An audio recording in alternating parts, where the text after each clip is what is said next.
بەڵێ لەسەر گرنگی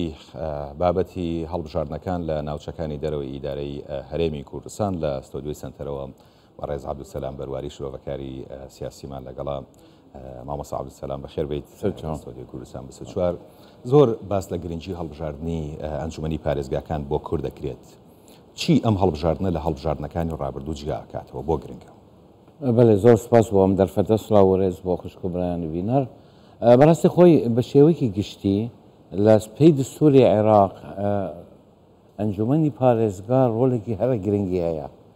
بڕوا بکە لە هەندێک جێگا ئەگەر تەماشا بکەیت لە دستور ڕەنگە لەسەر ئێمەش تێپەر ببوو. زۆر جێگا کە باسی هەرێمەکە دەرێت هەرێم و پارێزگاکانی نەڕێکخراو. ئەنجومەن تقریبان پەرلەمانی حکوومەتی خۆجیی هی پارێزگار ئەگەر بە پێی دستور بیتەوە بێ یاساکە خودی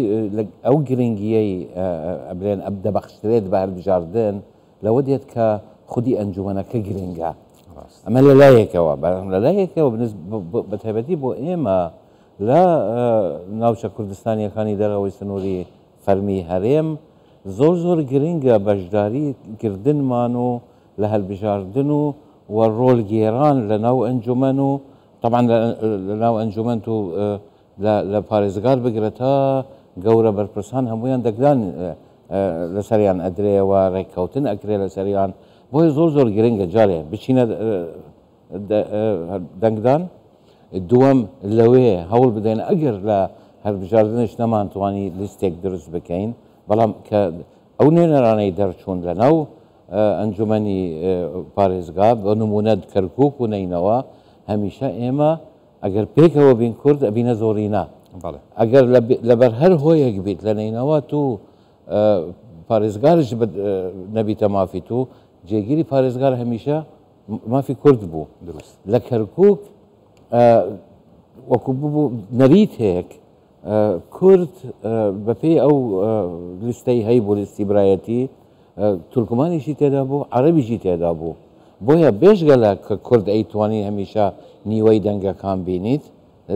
دەنگی هەندە تورکمان و عەرەبیشی تێدا بوو بۆیە مافی سروشتی بوو کە پارێزگا دەستنیشان بکرد. ئەمە چییە؟ ئەگەر بێی تەماشا بکەی بەراوردی ئەمە هەڵبژاردنە بکەی لەگەڵ هەڵبژاردننی ئەنجومەنی نێرانی عێراق لە شنگار سەرەڕای هەموو ئەوەی ڕوویدا لە پاش 2017 لە یەک بازنە توانیمان هەر سێ کاندیدی دارخانکراو بۆ ئەو بازنای ببین لە بازنەیەکی تر هەر ئەوها واتە ئەمە خۆی بخۆی بەڕاستی یعنی ئەوە ڕاپرسیەکە لەسەر کوردستانی بوونی ئەوان جیاوازیەکە لەکوێ دێت کەرکووک بە تایبەتی ئەگەر لە بیرت بی دوسێ جار هەڵبژاردن کرا بۆ پارێزگاکان بەڵام لە کەرکووک لەبەر هەر هۆیەک دوا ئەکرا ئێستاش هەر خەریکن لەبەر ئەوەی چونکە ئەزانن ئەو قسەی کە بە دۆستەکانی خۆیانیان ئەو وتیان بە لە ڕاگەیاندنێت ئێمە زۆری نین و ئەمە تزانم هەریەک قسەی خۆی ئەکات ڕاستیەکە دیار هەبیت بۆیە هەوڵەدەن بەڵام من هیوادارم ئەم جارە ئەو نەبیت وەکوتم یعنی مثلا نینەوە ئێمە سەداسەد جێگیری پارێزگار و چەند پۆستێکی تر وەرەگرین باوا تێنەگەین کە ئێمە هەڵبژاردنەکە بۆ پۆستەکانە نا بەڵام تو کە هەڵبژاردنەکەین دەبی بەشداربی لە داڕشتنی سیاسەتەکە بەشداربوون لە داڕشتنی سیاست لە ڕێگای پۆستەکانە بیتەوە ینی مەبەست پۆست نییە لە پۆستەکە توانی سیاستەکە بەڕێوە بێت. کاکە عەبدولسەلام بە نسبەت کوردەوە تا چەند یەکدەنگی لایەنە کوردیەکان تەعاً دوای ئەو پرۆسەی کە جەنابە قسە لەسەر کرد دوای دەنگدانی خەڵکی چەند گرنگە لایەنە کوردیەکان بە یەکەوە بتوانن ئەوەی کە ئێوە قسەتان لەسەر کرد وەکوت یەکدەنگیەکە دوو قناق پێویست بوو یەک لە پێکهێنانی لیستەکان و هاوپەیمانیەکان کە نەکرا بەداخەوە لەبەر هۆکارەکان زۆرن. دوم بەڵام سەرڕێەوەش ئەمریکیەکان قسەیەکیان هەیە هەمیشە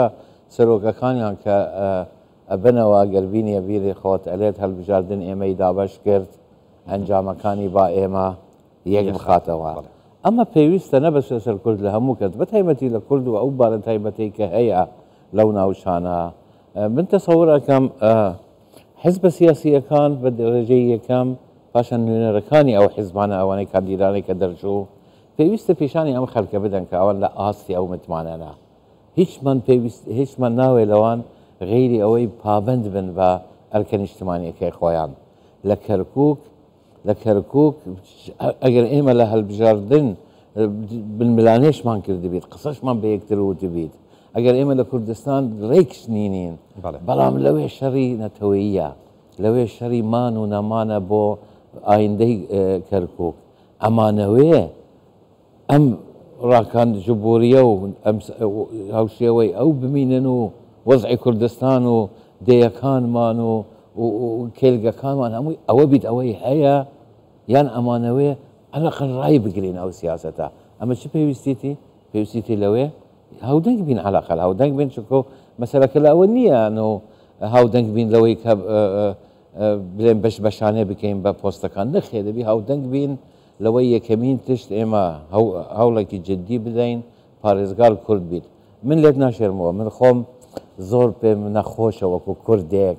هەندە جارە بینم ئەم حیزبە و ئەو حیزبالێت پارێزگار مافی منە و ئێمە پارێزگار وەرگین واز بینین لەو شتە ئێمە کۆمەڵی کێشە و گرفتی زۆرمان هەیە لە کەرکووک لە خەڵکی کەرکووک کۆمەڵی کێشە و گرفتی زۆری هەیە تا چەندەم هەڵبژاردنە دەتوانێت بێتە زامنێک بۆ چارەسەرکردنی و خۆیانە بە تایبەتی لە ڕێگەی و حکوومەتە خۆجیی کە جەناب یەک ئەم بارە نادستوری و نایاساییە و ئاساییەی ئستا هەیە لە کەرکووک کۆتایی پێدێنیت ئەگەر کوردەکان یەکدەنگ بەن ئەگەر کورد بچتە دەنگ دانش وەتا ئەتوو زۆرینەت هەیە جێگەی خۆشحالی مەسەن پارتی لە ناو لیستی خۆی کاندیدی خۆی تورکمانیشی هەیە عەرەبی هەیە ئەگەر ئێمە توانیمان ئەوانە پیشانی ئێمە بدەن کە شایستەی ئەو دەنگەناوەی ناو توانیمان پارێزگار یان هیچ نەبیت توانیمان زۆرینەیەکی باش بینین کۆتایی بەو سیاسەت دێت وەتا هەڕەشەی بەردەوامبوونی بە عەرەبکردن و دەرکردنی خەڵک نامینیت دووەم ئەو لاوازکردنی پێگەی کورد لە دام و دەستگاکان نامینیت و بێگومان ئەمای گرنگیە سەرەکیەکەی لە کەرکووک بە تایبەتی لە نینەوە وەزعمان تەسەوڕ نەکەم خراپ نییە لەنەوە هەمیشە وا بوو جێگیری پارێزگار کە کوردش بوو جێگیری پارێزگارش بوو بەڵام لەبەر ئەوەی پاڵپشت بوو بە فراکسیۆنێکی زۆر بەهێز لەناو ئەنجومەنەکە هەمیشە ڕۆلی سەرەکی ئەگێرا بێی کورد پارێزگاری عەرەبی نینەوەش دانایەنرا